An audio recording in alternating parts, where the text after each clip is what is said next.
Good morning everyone, welcome to civil services study. Practice set number ये 99 है। UPPSC RO ARO के लिए series चल रही है। हर दिन प्रैक्टिस करते रहिए। इसकी प्रैक्टिस करेंगे हम जीएस के प्रश्नों पर, और इसकी प्लेलिस्ट बना दी है। वहाँ पर आप टेस्ट नंबर 1 से लेकर 99 आगे जो भी टेस्ट आएगा वहाँ तक पहुँच सकते हैं। डिस्क्रिप्शन बॉक्स में लिंक है उसका। इन सभी टेस्ट की आप फुल टेस्ट सीरीज प्राप्त कर सकते हो, ठीक है, जिसमें मिलेंगे आपको एक टेस्ट में 100 प्रश्न और हिंदी वाले में 60 प्रश्न। डिस्क्रिप्शन बॉक्स में नंबर है, उस पर कॉल या व्हाट्सअप करके ज्वाइन कर सकते हैं। तो क्वेश्चन नंबर 1 है, सरस्वती सम्मान निम्नलिखित में से किसे प्रदान किया गया था। एक प्रश्न पूछने का तरीका तो ये हो गया, और एक हाल ही में किसे मिला है। तो सरस्वती सम्मान निम्नलिखित में से किसे प्रदान किया गया था, इनमें से बताइए। पहला ही था वो हरिवंश राय बच्चन को। ऑप्शन नंबर ए है इसका आंसर। तो प्रथम सरस्वती सम्मान जो है 1991 में साहित्यकार डॉक्टर हरिवंश राय बच्चन को उनकी आत्मकथा के लिए दिया गया था। इस चीज़ को आगे यदि हम करंट से जोड़ें तो अभी हाल ही में 4 अप्रैल 2022 को हिंदी के वरिष्ठ कवि एवं लेखक प्रोफेसर रामदरस मिश्र को वर्ष 2021 के 31वें सरस्वती सम्मान के लिए चुना गया, और उन्हें यह सम्मान उनके कविता संग्रह मैं तो यहाँ हूँ के लिए दिया गया। और इस पुस्तक का विमोचन कब हुआ था इनकी, या कविता संग्रह का, वर्ष 2015 में।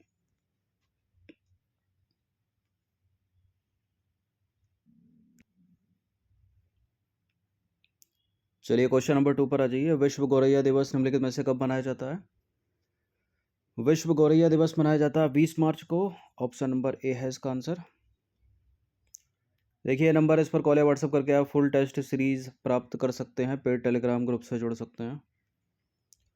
तो 20 मार्च को विश्व गौरैया दिवस मनाया जाता है, और 21 मार्च को विश्व वन दिवस मनाया जाता है, और 22 मार्च को विश्व जल दिवस मनाया जाता है, और 23 मार्च को विश्व मौसम विज्ञान दिवस मनाते हैं। तीसरा प्रश्न है, निम्नलिखित में से कौन सा एक सही सम्मिलित नहीं है। यह है कोयला क्षेत्र और यह है राज्य। रानीगंज पश्चिम बंगाल में, डाल्टनगंज झारखंड, सोनहाट छत्तीसगढ़, लखनपुर उड़ीसा। रानीगंज वेस्ट बंगाल सही है, डाल्टनगंज झारखंड सही है, सोनहाट छत्तीसगढ़ सही है, लेकिन लखनपुरा उड़ीसा में नहीं है। डी गलत है, ठीक है। देखिए लखनपुर जो है छत्तीसगढ़ का एक कोयला उत्पादन क्षेत्र है, ना कि उड़ीसा का। तो डी इनकरेक्ट है यहाँ पर। क्वेश्चन नंबर 4 पर आ जाइए। भारत में पेट्रोलियम की खोज के लिए सबसे पहले 1866 में कुएं कहाँ खोदे गए। कहाँ खोदे गए थे सबसे पहले? सबसे पहले खोदे गए थे ऊपरी असम घाटी में, ठीक है। यानी भारत का ये जो क्षेत्र है नॉर्थ ईस्ट वाला, यहाँ देखिए 1959 से पहले तक केवल असम में ही तेल का उत्पादन होता था, और भारत में पेट्रोलियम की खोज के लिए सबसे पहले 1866 में ऊपरी असम घाटी में कुएं खोदे गए, और फाइनली 1890 में असम के डिगबोई क्षेत्र में ही तेल मिल गया। क्वेश्चन नंबर 5 पर आ जाइए। निम्नलिखित में से कौन भारत में तेल क्षेत्रों के 4 व्यापारिक प्रदेश हैं। उत्तर पूर्वी प्रदेश, गुजरात प्रदेश, पूर्वी तट प्रदेश, मुंबई हाई। नीचे दिए गए कूट की सहायता से सही उत्तर का चुनाव करना है। देखिए उत्तर पूर्वी प्रदेश तो है ही, ऊपर देख लिया आपने, गुजरात प्रदेश है, पूर्वी तट प्रदेश, मुंबई हाई, ये सारे के सारे हैं। तो डी 1 2 3 उपरोक्त सभी। देखिए भारत में तेल क्षेत्रों के वितरण को 4 व्यापारिक प्रदेशों में वर्गीकृत किया गया है। उत्तर पूर्वी प्रदेश, गुजरात प्रदेश, मुंबई हाई और पूर्वी तट प्रदेश। सबसे पहले बात करेंगे उत्तर पूर्वी प्रदेश की। तो उत्तर पूर्वी प्रदेश के अंतर्गत सबसे प्रमुख क्षेत्र है असम का डिगबोई, और सबसे पुराना क्षेत्र है ये, जिसे 1866 में खोजा गया था। इसके बाद गुजरात की बात करें तो गुजरात में अंकलेश्वर है, कलोल है, नवागांव है, कटना है, महसाना है, ल्यूनोज महत्वपूर्ण क्षेत्र है। मुंबई हाई की बात करें तो अरब सागर में स्थित एक अपतट क्षेत्र है, और यह देश का सबसे महत्वपूर्ण तेल क्षेत्र है। अंततः आएगा पूर्वी तट प्रदेश। पूर्वी तट प्रदेश के अंतर्गत कृष्णा, गोदावरी और कावेरी की द्रोणियां शामिल हैं। कावेरी की द्रोणियों में भी नरीमनम और कोविलपल्ली कावेरी द्रोणी के प्रमुख तेल क्षेत्र हैं। क्वेश्चन नंबर 6 पर आ जाइए। निम्नलिखित में से कौन सा विकल्प सत्य है। तेल परिष्करणशाला यह राज्य, तातीपाका आंध्र प्रदेश, बीना उत्तर प्रदेश, मनाली तमिलनाडु, नुमालीगढ़ असम। ये मनाली व हिमाचल प्रदेश वाला मनाली नहीं है, ठीक है। ये तमिलनाडु का तेल परिष्करणशाला है, सही है ये। बीना उत्तर प्रदेश में नहीं है, बीना एमपी में यानी मध्य प्रदेश में तेल परिष्करणशाला है। बाकी तातीपाक आंध्र प्रदेश सही है, नुमालीगढ़ असम सही है।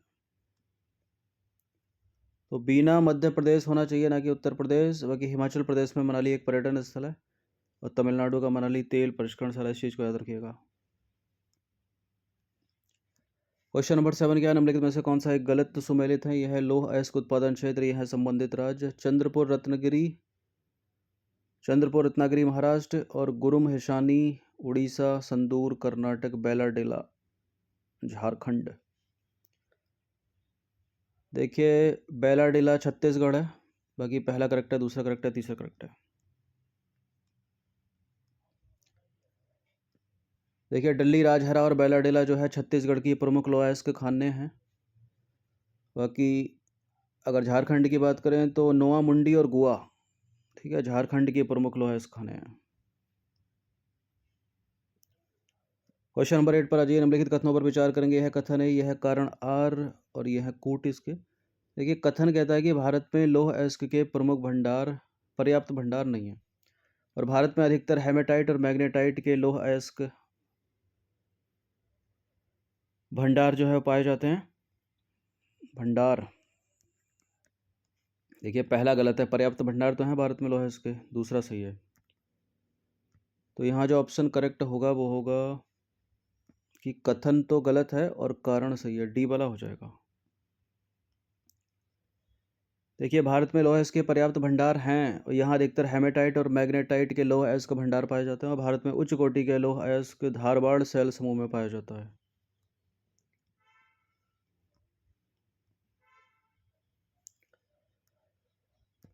क्वेश्चन नंबर 9 है, मध्य प्रदेश का बालाघाट और मलज खंड किस खनिज के उत्पादन के लिए हैं? तो ये कॉपर के लिए हैं, तांबे के लिए हैं, तो बी है इसका आंसर। देखिए मध्य प्रदेश में बालाघाट और मलज खंड तांबा उत्पादन के लिए प्रसिद्ध हैं, ठीक है, कॉपर प्रोडक्शन के लिए। और झारखंड में बात करें तो सिंहभूमि है, राजस्थान में बात करें तो अलवर और झुंझुनू भी तांबे के लिए प्रसिद्ध है। एडिशनल याद रखिएगा इसको। क्वेश्चन नंबर 10 पर आ जाइए। भारत में क्रोमाइट का सबसे अधिक उत्पादन करने वाला राज्य कौन सा है? इसमें भारत में क्रोमाइट का सबसे अधिक उत्पादन इसमें से कौन सा राज्य करता है? उड़ीसा करता है, ठीक है। उड़ीसा भारत में क्रोमाइट का सबसे अधिक उत्पादन करने वाला राज्य है और उड़ीसा के कटक जिले में सुकिंदा क्षेत्र जो है क्रोमाइट के लिए विख्यात है। बाकी कर्नाटक में हसन है, तमिलनाडु में सेलम है, तेलंगाना में खम्मम और मणिपुर में भी जो है क्रोमाइट का खनन किया जाता है। अब आ जाइए क्वेश्चन नंबर 11 पर। निम्नलिखित में से कौन सा एक गलत सुमेलित है? नेशनल हाईवे नंबर 1 दिल्ली से Amritsar, national highway number 2 Delhi Calcutta, national highway number 28 Delhi Varanasi और नेशनल हाईवे नंबर 3 आगरा से मुंबई। कौन सा गलत है इसमें? इसमें जो गलत है वो सी वाला है, नेशनल हाईवे नंबर 28 दिल्ली से ये लखनऊ के बीच है, ठीक है, वाराणसी नहीं है इसमें। तो राष्ट्रीय राजमार्ग 28 दिल्ली से लखनऊ जाता है, ना कि वाराणसी। इसी से रिलेट करता है एक प्रश्न है कि राज्यों में राष्ट्रीय राजमार्ग की लंबाई के संदर्भ में सही क्रम आपको बताना है। उत्तर प्रदेश में सबसे ज़्यादा है, महाराष्ट्र उत्तर प्रदेश 3 में कॉमन है। सबसे ज़्यादा उत्तर प्रदेश में है, उत्तर प्रदेश के बाद है राजस्थान में, उसके बाद आंध्र प्रदेश और उसके बाद महाराष्ट्र। सी सही हो जाएगा। देखिए राज्यों में राष्ट्रीय राजमार्गों की लंबाई का जो सही क्रम होगा वो सबसे पहले उत्तर प्रदेश है, उसके बाद राजस्थान, आंध्र प्रदेश है, महाराष्ट्र है और कर्नाटक है।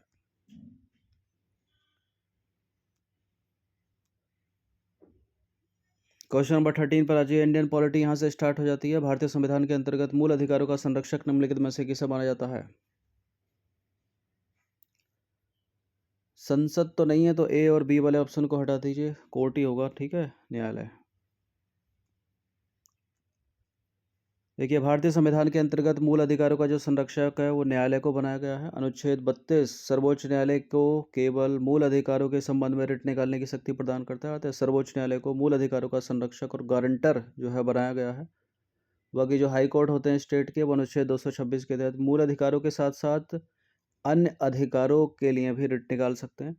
यानी अगर अधिकार क्षेत्र पूछ ले तो फिर हाई कोर्ट का बड़ा हो गया, क्योंकि ये केवल फंडामेंटल राइट्स, केवल अगर सुप्रीम कोर्ट जो है केवल फंडामेंटल राइट्स के लिए रिट निकाल रहा है, ठीक है, तो जो हाई कोर्ट है स्टेट के, वो फंडामेंटल राइट्स के अतिरिक्त जो अन्य अधिकार है उनके लिए भी रिट निकाल रहे हैं वो। क्वेश्चन नंबर 14 पर आ जाइए। भारतीय संविधान के संदर्भ में निम्नलिखित में से कौन सा कथन जो है वो गलत है यानी सही नहीं है। पहला स्टेटमेंट है, उद्देशिका प्रस्तावना को भारतीय संविधान का हृदय कहा जाता है। डॉक्टर अंबेडकर ने संवैधानिक उपचारों के अधिकार को संविधान का हृदय कहा।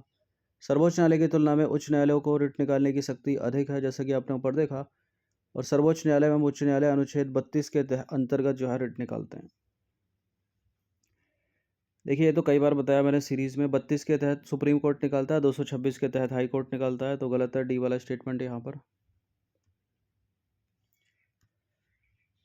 तो डी सही नहीं है, क्योंकि सर्वोच्च न्यायालय अनुच्छेद 32 और हाई कोर्ट अनुच्छेद 226 के तहत रिट निकालते हैं। सर्वोच्च न्यायालय की तुलना में उच्च न्यायालय की रिट निकालने की शक्ति जो है अधिक विस्तृत है, व्यापक है, क्योंकि सर्वोच्च न्यायालय केवल 5 प्रकार के रिट निकाल सकता है, जबकि राज्य का जो उच्च न्यायालय हाई कोर्ट है वो इन 5 रिटों के अतिरिक्त भी अन्य रिट निकाल सकते हैं। अब आ जाइए क्वेश्चन नंबर 15 पर। ये स्टेटमेंट वाला सवाल है, निम्नलिखित कथनों पर विचार करेंगे। 44वें संविधान संशोधन 1978 के द्वारा मूल अधिकारों में से संपत्ति का अधिकार को हटा दिया गया, और 44वें संविधान संशोधन द्वारा संपत्ति के अधिकार को अनुच्छेद 300A में संबद्ध किया गया, और संपत्ति का अधिकार अब एक वैधानिक अधिकार है यानी लीगल राइट है। बिल्कुल, ये तीनों के तीनों स्टेटमेंट एग्जैक्ट करेक्ट हैं, और इसका आंसर है ऑप्शन नंबर डी, उपरोक्त सभी।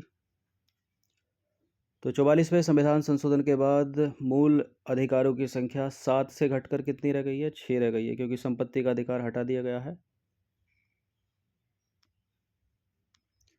क्वेश्चन नंबर 16 पर आ जाइए। भारतीय संविधान में संपत्ति का अधिकार है, अगर प्रश्न इस तरह से पूछ ले स्टेटमेंट बनाकर, तो क्या होगा इसका सही आंसर? भारत में संपत्ति का अधिकार एक वैधानिक अधिकार है और संवैधानिक अधिकार भी है, तो यहाँ उत्तर डी सही हो जाएगा, ए और बी, ठीक है। तो देखिए, 44वें संविधान संशोधन 1978 के द्वारा संपत्ति के अधिकार को मौलिक अधिकार से बाहर कर दिया गया, और संपत्ति का अधिकार एक संवैधानिक अधिकार है, जिसकी चर्चा संविधान के अनुच्छेद 300A में की गई है, और 44वें संविधान संशोधन 1978 के द्वारा इसे वैधानिक अधिकार बना दिया गया, यानी लीगल राइट। तो डी वाला स्टेटमेंट सही हो जाएगा, ए और बी दोनों। अब आ जाइए क्वेश्चन नंबर 17। ये वही स्टेटमेंट वाला सवाल है। पहला स्टेटमेंट है, संसद को यह शक्ति है कि वह कानून बनाकर किसी न्यायालय को रिट निकालने की शक्ति प्रदान कर सकती है, और संसद इस संदर्भ में इंदिरा गांधी की सरकार के दौरान से अभी तक 3 बार कानून बना चुकी है। एक बार भी नहीं बनाया, गलत है दूसरा वाला स्टेटमेंट। सही पूछा है तो केवल एक ही इसका करेक्ट हो जाएगा। देखिए, संसद को यह शक्ति है कि वह कानून बनाकर किसी न्यायालय को रिट निकालने की शक्ति प्रदान कर सकती है, परंतु संसद ने अभी तक ऐसी कोई भी विधि या कानून नहीं बनाया है, तो गलत है पहला स्टेटमेंट। दूसरा वाला गलत है, दूसरा स्टेटमेंट पहला वाला सही है केवल। मूल अधिकार सर्वोच्च न्यायालय का अनन्य क्षेत्र अधिकार है, यानी ओरिजिनल ज्यूरिसडिक्शन नहीं है, नहीं है पूछा, नहीं है, ठीक है, नहीं है लिखा है, परंतु कोई व्यक्ति इसका उल्लंघन होने पर सीधे जो है सर्वोच्च न्यायालय में जा सकता है। तो सर्वोच्च न्यायालय के मूल अधिकार क्षेत्र क्या, अगर ये पूछ ले तो वो याद हो आपको, तो बताया था पहले कि राष्ट्रपति उपराष्ट्रपति के बीच विवाद हो गया, ठीक है, राष्ट्रपति उपराष्ट्रपति के चुनावों के बीच विवाद हो गया, या फिर एक तरफ भारत सरकार दूसरी तरफ कोई अन्य राज्य है, इन दोनों के बीच विवाद हो गया, या दो से अधिक राज्यों के बीच विवाद हो गया, या एक तरफ भारत सरकार है दूसरी तरफ 2-3 राज्य हैं, इनके बीच विवाद हो गया, तो ये सर्वोच्च न्यायालय का मूल अधिकार क्षेत्र है, ठीक है।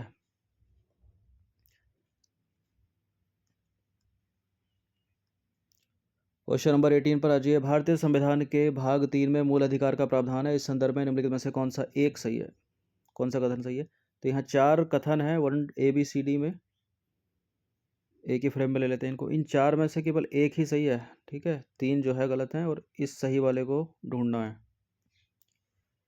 देखिए, संस्कृति एवं शिक्षा संबंधी अधिकार सभी व्यक्तियों को प्राप्त हैं, यानी अनुच्छेद 29-30 की बात हो रही है, तो ये तो केवल भारतीयों को प्राप्त है, सभी को थोड़ी प्राप्त है, गलत है पहला। अनुच्छेद 35 संसद एवं राज्य के विधानमंडलों को इस संबंध में कानून बनाने का अधिकार देता है, राज्य का विधानमंडल नहीं केवल संसद बना सकता है, ये भी गलत है।